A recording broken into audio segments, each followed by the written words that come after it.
Today on Twin Cam, we're back in my happy place of troubled British Leyland tat. But this slice, or should I say wedge, of 1970s Britain is probably their most controversial. Behold, the Triumph TR7.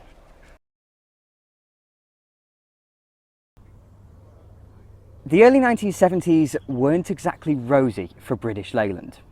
Now, we all know about the myriad overlapping marques and models that fell under the blue plug-hole, but the easiest way of seeing this is through the lens of the sports car. In 1974, BL had two mainstream sports car manufacturers, MG and Triumph. And despite them merging 6 years earlier, they were essentially still functioning as two independent companies. Between them, they produced 5 sports cars, 2 of which competed directly. Starting at the top, the Triumph Stag Grand Tourer with its burbly V8, then moving down to the straight 6-powered Triumph TR6 and the 4-cylinder MGB, then finally the little Triumph Spitfire and MG Midget. So 5 cars, 5 engines and 2 models that directly compete. But British Leyland's financial position was so poor that only one new sports car would be given the go-ahead to replace the lot. This new car had to be enough of a compromise to replace all of them and entice buyers that would have either bought a Stag or a Midget. And that wasn't an easy task. MG and Triumph were both developing new cars that were totally different in concept. MG had ADO 21, complete with epic Ferrari-esque styling, a mid-engine layout and hydroelastic suspension. Triumph's project was known as Bullet, a classic-looking sports car with a straight 6 in the front and rear-wheel drive. In hindsight, it's easy to see which of these would have been more interesting, but interesting was not going to sell cars. The priority in designing this unified new sports car was not to meet the requirements of Europe, but of the United States, BL's biggest sports car market, and they dominated there through the 1960s. But despite appearances, they weren't stupid. They understood that challenges were coming onto the scene with more practical and more sophisticated offerings, and at the time, safety and emissions regulations threatened the existence of all their current models. They needed a fact-finding mission, and BL sent a task force over the Atlantic to study what the American people wanted out of their sports cars. And they came back with a few points that rather scuppered ADO 21. The Americans seemingly wanted a simple front-engine, rear-drive car that could be dependable and understandable. Bullet was therefore accepted, and with it the Triumph name. Now, Triumphs were actually outsold by MGs in the United States, but BL found on their little planning trip that consumers in the US valued the connotations of the Triumph brand more than they did with MG. And those two factors came together in deciding that this car should wear a wreath rather than an octagon. But don't let the badging fool you into thinking this was a Triumph-dominated design, because all the companies of BL were drafted in to lend a hand, and the styling was handed to MG and the Austin Morris division's chief stylist, Harris Mann. Just like ADO 21, the TR7 was to shun every single styling trait of the existing BL sports cars, instead looking to the future with the straight lines and blunt edges that would characterise the decade. And for the avoidance of any doubt, this was certainly the correct route, as anything remotely exotic became a wedge in the 1970s, but none quite as completely as the Triumph TR7. The shape is pure concept car. There's so much that strikes you that, in many cases, would never have made production had they been built by a more conservative company. And as such, this is probably the most controversially styled car in all of history. The silhouette is incredibly pure. Nothing got in the way of the low nose, high tail stance. And that swage line, you just need to stand and take it all in. There are bits that I think are a little scruffy, like the vents in the bonnet and the flush rear screen, but they're offset by the whole rear end styling and the brilliant relationship between the swage, the windscreen rake and the shoulder line. Is it beautiful? No. Is it pretty? No. Is it striking? Yes. Is it cool? Definitely. And is it good looking? I think it is. While every radical design has its critics, the TR7 had more than most, and I can absolutely understand why. But the TR7 style has appreciated over its near 50-year life to the point where it symbolises the 1970s more than anything else. And surely, as a classic car, that's exactly what you want. By the time the TR7 was unveiled in 1974, the motoring press can't have been unfamiliar with the wedge. But they were shocked at just how radically it embraced it and how it shunned all that came before. But the elephant in the room here is the roof. It's a roof, not good enough for some. In the early 1970s, there were many a rumour floating round that the United States was about to ban convertible cars on safety grounds. Triumph had launched the Stag as a T-top for that reason, and had originally planned the TR7 to be a full targa top like the Fiat X19. But eventually, BL made the enormous decision to make the TR7 exclusively a fixed-head coupe. And that is problem number one. In an exercise of future-proofing, BL had shot themselves in the foot and upset 95% of the car's potential buyers. But in the event, there never was such a ban. It took until 1979 for BL to launch a drop-head TR7, only 2 years before they dropped the car altogether. A lot of people also don't like the styling of the TR7 Coupe's roof and think the drop-head made it all work. But I don't see the fixed top as the problem that some do. BL still had good reason to go down this route, and the Datsun 240Z, the car that really worried BL in the US, was only ever a coupe. And nobody complained about that. Plus, if you really wanted a pre-drop-head TR7, you could just get a full back roof installed, like the one on this car. I feel therefore that the immediate criticism the TR7 faced, based only on the coupe body and the styling, were not actual issues, but issues imposed upon it by its predecessors, and in particular the badges on the back, the ones that read Triumph TR. But it's going to get much worse. The sports car question should have been one that BL could answer correctly. At the end of the day, they dominated the market in the US and the UK with small, stylish cars that, while rather long in the tooth, were fun. If anyone knew how to design a sports car, it was British Leyland. And by combining the efforts of MG and Triumph, they should have produced a product that was really unbeatable. So that brings us naturally to the underside. Most of BL sports cars had a simple and traditional suspension system. The MGB, for example, running a live axle resting on leaf springs at the back. But the TR6 was gifted a heavily advertised independent rear end. And judging by my comments only a moment ago, I think you can see where this is going. One of the members of BL's little adventure overseas was Spen King, chief engineer for the Rover Triumph division and the genius behind some of Britain's great cars, namely the Rover P6 and the Range Rover. But both those cars were brilliant thanks to their sophistication, and as the 70s rolled around, his tact would have to change. At the start of the decade, he totally redesigned the Triumph 1300 into the Toledo and Dolomite, then created the bruising Rover SD1 in 1976. And the commonality between these two cars is the nature of the suspension. Unlike his earlier work, they were simplicity personified, both with McPherson struts at the front and live axles suspended by coils at the back. But despite on-paper appearances, the Dolomite and Rover both impressed critics, so it's the basis of the Rover's suspension that was previewed beneath the new sports car. This is problem number 2. Not because there was anything wrong with it, but because it looked a retrograde step when compared to the TR6. But reality rarely matches perception, because Spenking's work isn't to be scoffed at.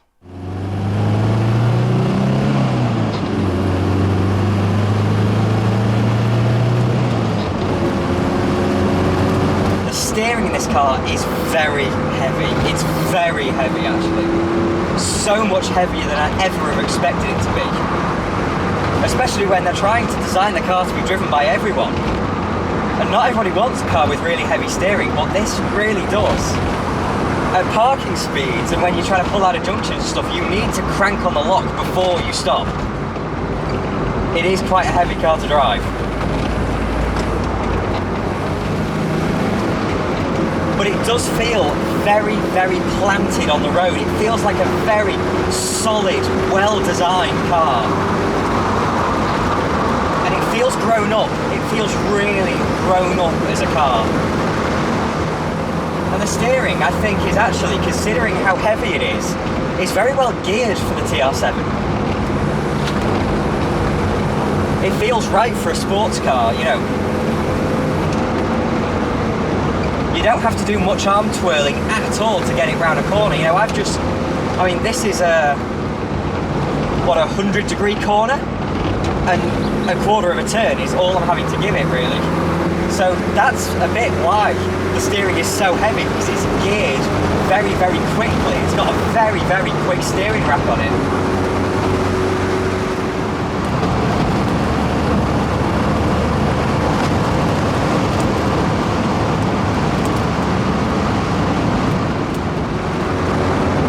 Feels very neutral as well.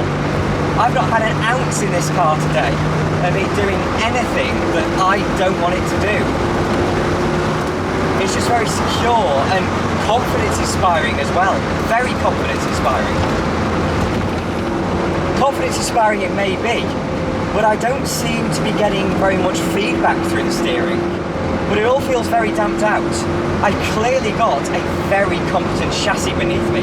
I've got a good steering rack and I've got fundamentally a very good set of mechanicals. And entertaining though it may be, I'm not having an awful lot of fun here. It just doesn't seem that kind of car. So it seems we have a conflict with the Triumph, because the rear suspension is very good. Only some kind of purist would criticise it for going down the live axle route. But I feel its success is all passive. The axle is well located, well controlled, and even with a push didn't make its identity known. The TR7 is also a very comfortable car. It always remains stable and doesn't bounce. But, and it's a big but, there is zero connection to the road. This car isn't one I feel connected to through my fingertips. Instead, it's one you have to manhandle and direct like a captain rather than a pilot. The steering is unnecessarily heavy and totally dead. It strikes me as a competent chassis in desperate need of sharper steering. But while perception casts a negative light over the basic suspension setup, it does much worse to the engine. And yet again, it's all because of the badges. BL's top-selling sports car was the MGB, and if one is to replace all, then it makes perfect sense to aim the new car squarely at the niche of the old. Under the bonnet of the MGB was an 1800cc twin carburettor overhead valve 4-cylinder that produced about 95 brake horsepower. So in the TR7 is a bit of an upgrade on that, with a 2-litre twin carburettor overhead camshaft 4-cylinder, a version of the infamous Triumph Slant-Four, an engine just as controversial as the car, because this lump of metal also has an infinitely interesting story behind it. But for the purposes of the TR7, we'll just skirt around the edges. In the mid-1960s, Triumph began developing an all-new engine that would bring their power plants bang up to date. With that, the Slant-Four has an overhead camshaft and an aluminium cylinder head. As the name suggests, the engine is canted over at 45 degrees, allowing for both a low bonnet line and the adaptation into a V8, the one we saw in the Stag. But while under development, the engineering company Ricardo were aware of Triumph's progress and put them in touch with Saab. A deal was brokered and Saab funded a portion of the Slant-Four's development.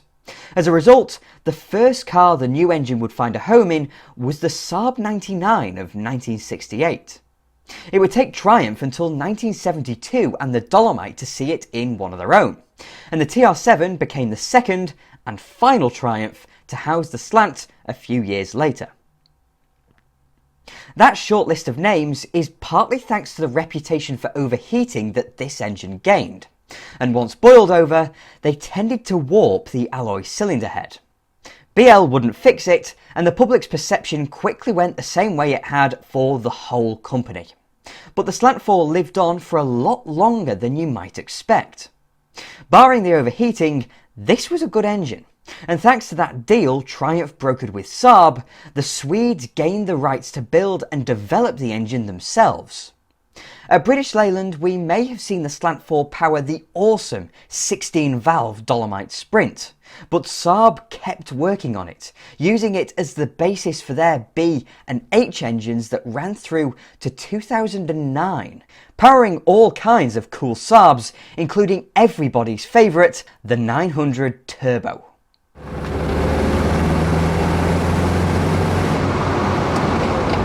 But back to the TR7, and the Slant is found in a much more modest specification, with 8 valves and 2 litres, producing 104 brake horsepower and 119 pound-feet of torque, giving the TR7's critics yet another weapon in their arsenal. This may compare perfectly well to the MGB, but the TR6 was a totally different kettle of fish. Under that car's bonnet was a 2.5 litre fuel-injected straight 6, producing 150 brake horsepower. So not only was the TR7 lacking 2 cylinders and fuel injection, but also over 45 brake horsepower. In isolation, the 7 setup wouldn't be worth mentioning. Most cars were still carburettor fed, and 4 cylinders remain perfectly acceptable. If this car had an MG badge on it, I guarantee we'd be golden. But here, around the back, it reads Triumph TR. And that, single-handedly, made this power unit a disappointment before a wheel had even turned. Problem number 3. So it depends how you look at it, really. You can look at it as a shadow of the TR6, or you can look at the bigger picture and look at world events and the MGB. And when you do that, there's nothing much wrong with a 7.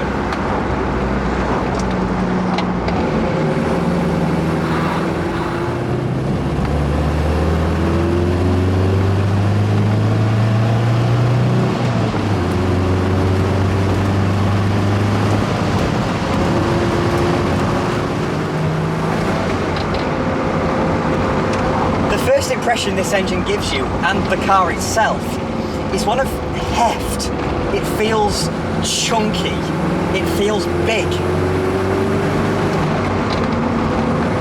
And while it does have quite a lot of, well, first of all, fan noise that you can probably hear, and it does have a bit of 4-cylinder roughness, it feels a very bellowy, deep down, torquey engine. Which is unusual for an overhead camshaft engine from the 1970s, because a lot of them were very, very high end. Whereas this all feels low end. It feels quite growly.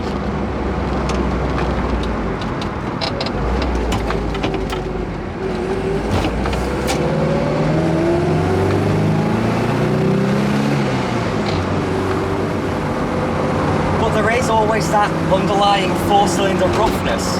It's never a particularly smooth engine.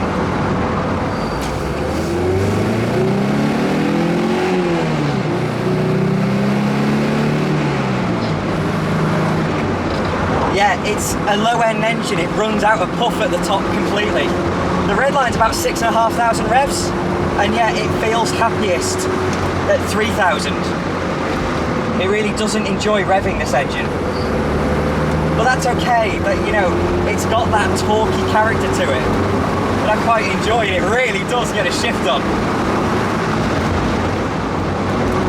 But the TR7 was never meant to be stuck with just this 8-valve variant of the Slant. Because of course the 16-valve version was in the famous Dolomite Sprint, and right from the get-go it was planned that there would also be a TR7 Sprint, complete with 127 brake horsepower. But in the event, only 58 pre-production Sprints were built.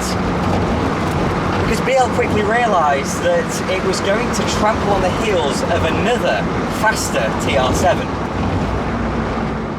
In BL's infinite wisdom, it took until 1978 until we saw it, but the US market was lucky enough to receive the legend that is the 3.5 litre Rover V8 in the newly christened Triumph TR8. There's a whole other story behind that car and the fact that the Stag V8 was rejected, but that's for another video. For now, all we need to know is that this 2 litre lump wasn't supposed to be the be-all and end-all of the TR7's world, but it rather ended up being. So far, we have a car that's terminally wounded, not as a result of poor engineering or uncompetitive specifications, but purely because of its heritage. The TR name deserved more. It deserved sophistication and cylinders it wasn't afforded. But there is a silver lining. All the old MGs and Triumphs were inherently compromised. They were small, raw, impractical and uncomfortable. And as the consumer demanded more and BL's domination was threatened, the new car addressed all these concerns. But the TR7 has a character that isn't traditional sports car. Instead, it's designed to be a car that you can use every day, genuinely use every day, rather than something like an MGB that was a bit cramped, a little bit small and a little bit unrefined. This was designed to be a proper replacement for a saloon car, for if their kids had left home or if someone didn't have children, they just needed 2 seats, this could be a substitute for a normal everyday car. The interior is big enough for genuinely tall people.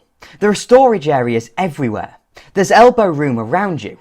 The driving position is spot on. The pedals are in front of you and the steering column is horizontal and central. This interior feels as though it's out of a saloon car, and it's all the better for it. Then behind us, there's a simply huge boot, big enough for proper holiday luggage. The TR7 isn't a petite British sports car. It's big, and that means you can justify it as an acceptable everyday car, even today. But with this appears to come a driving character that isn't exactly desirable. Because unfortunately, the lack of any real connection leads to it feeling just like a saloon car. Yes, it's heavier and yes, it's louder, but the TR7 feels normal. There's no real drama or inherent fun factor. And when I compare it to the Fiat X19 I drove back in the spring, it just doesn't have an ounce of the character. Although I'm not such a fan, that's a trade-off I'm sure many consumers would have been happy with. But what we didn't get was a quality interior. This was British Leyland in its worst era, and regardless of reliability and build issues, the interior trim is incredibly poorly designed. The seats look great, with this Solihull built car featuring plaid seats and loads of blue vinyl. But the dashboard is the problem. For starters, it was designed with an Etch-a-Sketch, and then there's the quality. The plastic is horrendously thin and feels brittle to the touch. To call it a milk tray would be both a cliche and an understatement. Then there are the exposed screws. Not a good look. Even with a wider view, nothing fits properly, and I don't think I've ever seen a TR7 where everything actually fits properly. BL's fit and finish problems are widely overstated on many of their models, but the TR7 is an exception. It's utterly dreadful. And this is a little taster of how BL, regardless of perception, managed to totally kill an otherwise decent car. It's a wonder this car was built at all, as TR7 production was so regularly interrupted by industrial action, and in 7 years these cars went through 3 factories. Even if this was the greatest car in the world, it could never have weathered the storm of British Leyland at its worst. But the TR7 wasn't perfect. The styling was far too radical and too awkward for many, and the majority were put off by the spectre of poor quality. If the Triumph's one job was to unify BL's sports car efforts, it fell flat on its face. The MGB, MG Midget and Triumph Spitfire were all kept in production until 1980, and in that time the MGB always outsold the TR7. It may have been elderly and dogged by regulation, but the MG was simply more desirable. The TR purists were always going to hate the TR7 because it wasn't a TR6 replacement. But in 2022, all its issues are inconsequential. It's a piece of design history so recognisable that even if you think it's ugly, you cannot disagree with the fact that it is immensely interesting. It may have been a failure, but it certainly isn't the terrible car that some would have you believe. But it was a victim of context. It was a victim of its predecessors. It was a victim of industrial turmoil, and it was a victim of a company that had become a laughingstock. The Triumph TR7 is cool. It just is. And as time passes and we reappraise classic cars, I can only hope that we see the TR7 for what it was designed to be, not what it became. And on that note, thank you very much for watching.